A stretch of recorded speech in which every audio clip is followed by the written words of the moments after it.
Great. I'm so happy you're with us today. Yes, Linda, I must say that I'm just so excited to be on this call with you. Thanks for giving me an opportunity to share my story with you. Oh, yes. Yes, we're mutually happy about it. Go ahead, Lee. Yeah, so I started cutting hair as a young boy. I was about 8 years old. No, really? Yeah, I was 8 years old. My mom used to cut my hair, and I was always into art and into like hip hop and fashion and things like that. So I always had an eye for this, and I would draw, haircut profiles as a kid and things like that. And Oh, really? So I can do it. Yeah, and where did people see them, Lee? Well, I had many black books, and Oh. I had other sketch pads and things like that I used to draw for my friends and things like that. And one day I decided to take the clippers out of my mom's hands, and she let me go ahead and chop my hair off for the most part. It wasn't the best haircut. Well, good for you, Mom. I had a lot of effort in it. I'm really excited about it, and I just know I can do it. Good for you, Mom. Yeah, so I thank my mom for that. She's such a blessing to me. Yes. And then tell us what was next, Lee. Yeah, so I began cutting, my friends in the football team, basketball team, all throughout middle school and high school. No kidding. Yeah. And one summer, a local barber named Larry Rivera, he asked me if I wanted to cut hair and do an apprenticeship. So I started my apprenticeship in high school with Larry, and he taught me the ropes and kind of got me going, and then I was able to take my state boards, and then I opened up my own shop. Lee, where was his barber shop? His barber shop was in Middletown in East Maine. It was All Cuts, Larry's All Cuts barbershop. Uh-huh, yeah. And how old a man was he then when he asked you if you wanted to be an apprentice? How old was he? I would say Larry had to be in his 30s. Uh-huh. Yeah, probably in his mid-30s. And how long did you stay with Larry, honey? I stayed with Larry for about 2 years. Wow. I opened up my own shop, yeah. Wow. Keep going. Yeah, so I did that while I was in school, and then we opened up our barber shop in Middletown, New York, and that's when I began to, teach and train other barbers. And then, in 2003, we opened up Hudson Valley Barbers, and, I began to, train people and apprenticeships and things like that. And how old were you, Larry? I mean, how old were you, Lee? I was 23 years old when I started the academy. Lee, I'm going to insert something here that's very interesting. Did you know that Perry Como down in Pennsylvania started out as about as young as you were cutting hair, and he was making like $200 a week helping his family have food? Did you know that, Perry Como? I didn't know that. Yeah. I had no idea. Yeah, he was supporting his family when he was like the age you were. So go ahead, honey. Tell me more. Yeah. So we started the academy, and then we started quite a few other barber shops, and then we started a chain, and we would send our barbers out when they finished and open up shops. Wow. Yeah. So that was a cool experience too, seeing them coming to the academy. And Larry, I mean, Lee, were there any tight moments when the money was tight and you were wondering if you're going to make it? Yeah, I would say, I like to say, business is like a roller coaster, right? It goes up and down. So, there were some times where we thought that we weren't going to, pull it. There was a time when we opened up the academy and no one came to get a haircut at all. Oh my goodness. Yeah, so our students were twirling thumbs, and we put a sign up for $2 a haircut. And, ever since we did that, customers started to flock in, and we God. Right? What year was that, Lee? That was about 2003, 2004. Yeah. And then what happened, dear? Yeah, so we began to progress. People started coming in, and we started gaining more experience. Our students were learning different techniques and things like that. And we began to place barbers throughout the Hudson Valley and all throughout the East Coast. And how far down, up and down the Hudson Valley, dear? We have barbers that came from us all the way to Rockland County, Sullivan County, Dutchess, Putnam, to Westchester, New York City, as far as, Rochester, so we placed barbers all in those regions. Now, during that time, Lee, Seneca came, did you notice any changes in the styles of hair cutting? Yeah, we started to see a lot more trends in the early 2000s. People started wearing their hair a lot shorter. There's been all different types of variations of fades and things like that. And just in case your audience, you don't know what a fade is. Fade from the hair goes short to long, and people of all different types.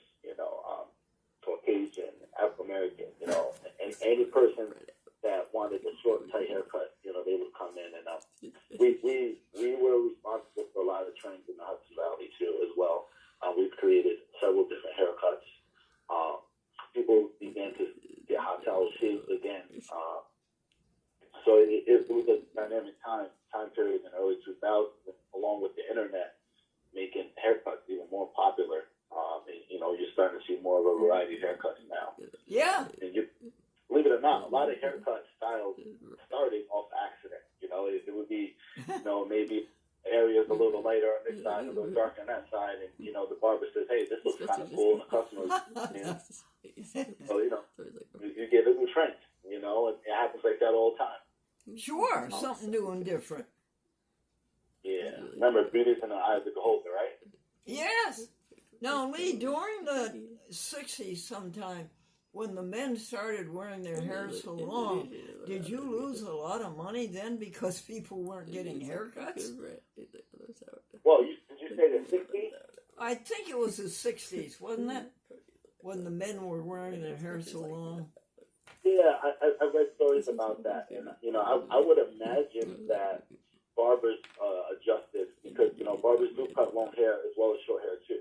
So I think maybe they probably didn't come in as frequent, but they probably were still getting things at that time, I would believe, I said to one young man, I picked him up, he was hitchhiking, and it was during that period when the men's hairs were down to their shoulders. And I said, how do you tell the men from the girls? And he says, you can tell if you're up close, and that's really all that matters. Yeah. Tell us, is your school open right now for registrations? Yeah, our academy apprenticeships are open. We're available if anyone wants to learn a trade, barbering. So we've been specializing in all different types of haircuts and styles and things like that. We like to work with the youth as well. Right now we do apprenticeships and we work with prisons and recovery centers. So, but we are open for enrollment into our apprentice program. What is the latest in haircut styling now? There's a lot of dynamics in the hair dyeing, temporary hair. Oh, really? Yeah, from egg ups to mohawks to faux hawks to tapers, first haircuts. It's so cool industry, and that's I like to say barbering is an art that's a science as well. Now, Lee, when you were a little boy back there cutting people's hair, how much did you charge them, honey? I charged $3. I charged $3. I was able to get some extra milk and some extra cookies for lunch, and there was like the pizzeria and go to by my house that, you know, I would go get a slice of pepperoni, and I would get a great soda, and we would do that. And so that's how I spent my money, along with it. And did people give you tips? You know, I would say they did. Yeah, I had a lot of friends and family that would, you know, contribute and help me grow my craft. Yeah. So thank you. So grateful for them. Yeah. I saw one sign in a barber shop that I thought was pretty funny. It said, "Keep America beautiful, get a haircut." Oh, that's a cool sign. We've had that in our barber shop as well. Oh, yeah. And what's the most heads of hair that you ever cut in one day? Oh, I would say probably anywhere from 20 to 40,000. Wow. Wow. Yeah. Yeah. You know, there's a thing with that too. You know, you figure each time we take the snippet, the haircut. Yes. We've cut a lot of hair. Yeah. Now, what do you actually? There's something there artistic and something very creative about giving a haircut. What do you personally like most about it? Outside of the art that's involved, I like building a rapport with the client. But technically, it's nothing like, you know, taking your time and giving a customer a nice fade for satisfaction. Really? Really? And throughout history, men wore wigs. How did that ever start? Why did they start wearing wigs? You know, I would definitely say, you know, again, back to the beauty is in the eye of the beholder. I mean, many styles have always occurred. You know, we shaved our heads, we wore, you know, makeup. We've done all those different things throughout history, from braiding. It's just, I would say, it just represents style. I remember, you know, George Washington had a wig. Thomas Jefferson had a wig. Yes, they did. Yeah, I was wondering why they did that. Why would men start wearing wigs?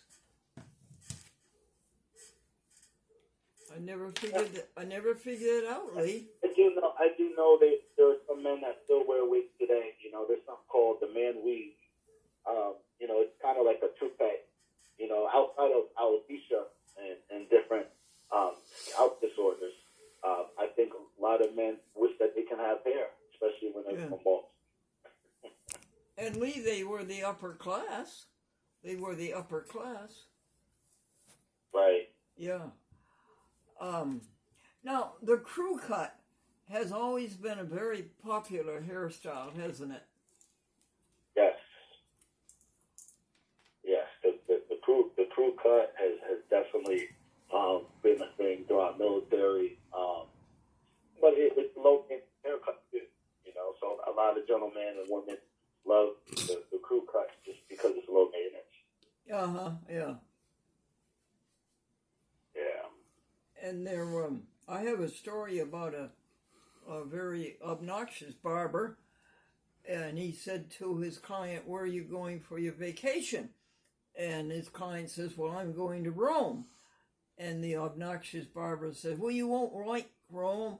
The food is no good. The beds are hard, and you'll never get to see the Pope." So the young man was really disheartened, but he decided to go anyway. And when he got back, the barber says, "And where did you go on your vacation?" And the young man says, "I went to Rome. The food was delicious. The beds were comfortable. And I did get to see the Pope." And the obnoxious barber says, "You got to see the Pope? What did he say to you?" And the young man says, "Well, he pat me on the head 3 times. And then he said to me, 'Where did you get that haircut?'" Do you know any funny stories about barbers, Lee? Well, I can say this. I have one for you. What prevents their hair from falling? Tell me What what? stops their hair from falling? Tell me, honey, what? What's that? Yeah, go ahead. Say it again, please. Oh, I want you to tell me what stops their hair from falling. Oh, wait just a second. I give up. The floor. Okay. Well, now. I got one more for you, okay? Yes, go ahead, dear. Okay, so what do you call the surgery for removal of your tonsils? I don't know. What do you call it? Tonsillectomy, right? Okay. What do you call the surgery of removal of your appendix? I don't know. Appendectomy, right? Yes. What do you call the surgery of the removal of the follicle? I don't know. A haircut. Okay. That's right. Now, what's in the future for you? Are you got bigger plans? Yeah, we're now, we're training people. We started the Recovery Barbershop. We're looking to expand the Recovery Barbershop through the Look Good, Feel Good campaign. And what we want to do is we want to spread love and help people feel better through haircuts throughout recovery centers, and things like that. So that's on our list of expansion. So we've been working with recovery centers now and youth prisons to help people get a trade and look for food. Yeah. Is that underway now, or is it started? Yeah, absolutely, yeah. Because right now, mental health is something that we want people to be aware of, and I think getting a haircut is a first step to contributing towards your mental health. Well, it certainly is. It certainly is. There's no question about that. And it's shaved, right? That's correct. Yeah. Remember when they used to say, shaving a haircut, 2 bits? Yes, I've heard that before. Yeah. But the haircuts now, my friend paid $17 for his haircut. Yeah, haircuts have went up since the pandemic. There's been an increase. Oh, yeah. Yeah, right. There was too. So, and it'll always be in demand. Lee, is there anything that the public can do to help barbers? Support your barbers. I know sometimes people have clippers at their house and they take the clipper and buzz their own hair. But if there's any local barber academies in your area, try to support those new entrepreneurs and apprentices that want to have a journey in the career of barbering. Yes. I would try to support your local barber. Well, Lee, I haven't told you, but my daddy was a barber. That is amazing. Yes, and this was back in the years around 1925 to 1930. And he was quite successful. He opened up a chain of barber shops in Aroostook County in northern Maine. And he was doing very well, honey. And then came the stock crash in October of 1929. And my mother and my daddy went to the bank to get their money, honey, and it was closed. And it never opened again. And they lost every cent they had in a bank. Wow. Isn't that? And my poor daddy, a trained barber and a very popular barber. And then, of course, people couldn't afford haircuts. And he just went downhill, honey, and he had to take any kind of a job that he could to get us 4 kids through life. And he even moved from Presque Isle, Maine to Lincoln, Maine, which is a distance of 180 miles, because he got a job as a barber in Lincoln, Maine for $7 a week. Oh, man. Wow. Can you believe how terrible it was during the Depression? Wow. Yeah. Are your parents very proud of you that you made it as a barber? Yeah, my parents were proud. Yeah, my mom always expressed that, and my dad always expressed how proud he was.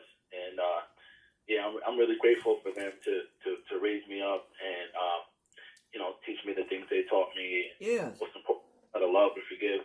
And they from a young age they told me about God, and God's always been on my side, and the Lord's always been with me because of them, and that's why I love to barber, because I get a chance to work with people and talk to them directly about love.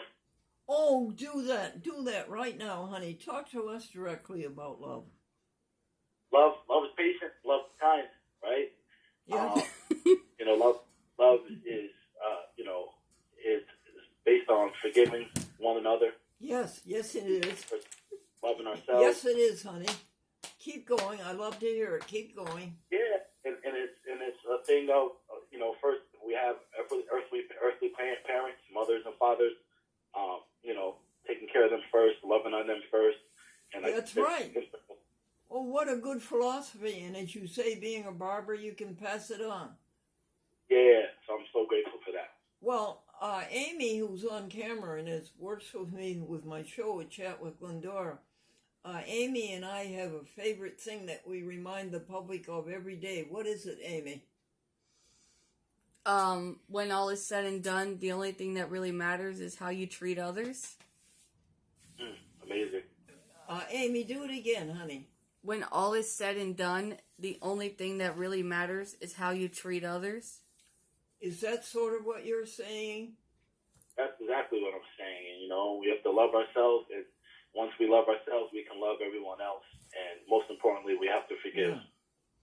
Amy, how much time do we have left, dear? 6 minutes. I think it give me time to tell you one more story about my dad, who was a barber. He was afflicted with cancer in the tongue, honey. Oh, man. Yeah, and they had to remove, listen to this, 1/3 of his tongue. Wow. They tried radium. This was back in 1941. They tried radium, and it didn't work. And they sent him from Bangor, Maine to Boston, and he ended up at the Harvard Medical School. And the Harvard Medical School told him, said, there's nothing we can do except offer to you what we call the radical. And we would cut your tongue, 1/3 of it, and cut out all the glands in your neck, way down to your shoulder. And my poor daddy says, I have nothing to lose either way. And so he let them do it, honey. And and this was at Harvard Medical School. And after it was done, they sent him home, and they said, you come back next month. And he came back next month. It's okay. They said, come back next month. And he came back next month, and he checked out all right. And they said, okay, come back in 3 months. Well, Lee, they kept this up for 1 year, 2 years, 3 years, checking him out, 4 years. And finally, after the 5th year, they pronounced him cured. Wow. Now, Lee, the funny part of this whole story is a barber has to have a tongue, right? Of anybody, a barber has to be able to talk, right? You would think, right? Yeah, so that was sort of a funny end of that story. And it never came back. Wow. Amazing. Yeah. Yeah, right. Well, what else do you want to tell us in our last 3 minutes? I just want to express my gratitude to you, Ms. Glendora, chatting with you. I'm so glad you found me, and I want the Lord to continue to bless you and your broadcast and your audience and all your staff. Oh, that's so very, very nice of you. Amy, was there anything that you wanted to ask Lee Seneca King? No. Okie dokie. Let's see what... Oh, and tell me about your wife and your family, honey. We don't know about them. My kids, I have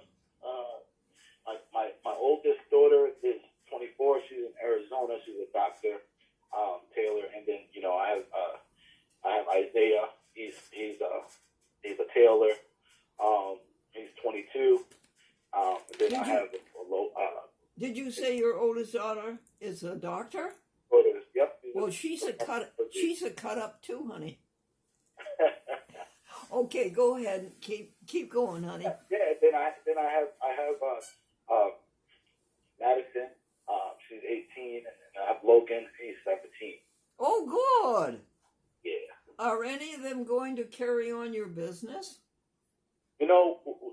We talk about it. My son and I, we talk about it. My Madison right now, she's working with me in one of my nail salons. We have actually a nail academy too, train people in nails as well. Yeah. So Madison's working with us in our company now. That's good. She's thinking about carrying on the barber and salon business. Oh, I wish they would. Yeah. Yeah. It was so cute, your whole story. Amy, how is it time to go? No, you still got 3 minutes left. 3 minutes. Let's see. Do you foresee any great changes in the field of barbering? Do you see any great changes coming up? I feel right now with social media and the way barbers have expanded, become $1 billion industry, and I only see it continuing to get bigger. People need to feel good, they need to look good, and barbers contribute that to them, to the wellness of the people. So I just see it exploding to greater heights. Well, honey, what do you have to say about the recent movement the last 20 years about unisex barbers and beauty shops doing both men and women? I think it's great. I think it's great for men and it's great for women to share ideas, share concepts behind the chair. I think it's meant to be. Yes. Well, folks, Lord, all of our friends and all of our people together, I thank you for this fun time that we had with our star barber, Lee Seneca King. And I'm very grateful to you, and I'm so glad we have a new friend. Lee, you can have the last word if you would like. Yeah, I'm glad to be your friend, Glendora. The Bible says that if you want friends, make yourself friendly. You've been a blessing to me. Thank you and your audience and your whole team. Well, you certainly do make your friend. You make yourself friendly. You certainly do, hon.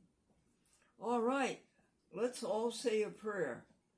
Let's all remember that when all is said and done, the only thing that really matters is how did you treat others. And thank you for treating us so nicely, Lee.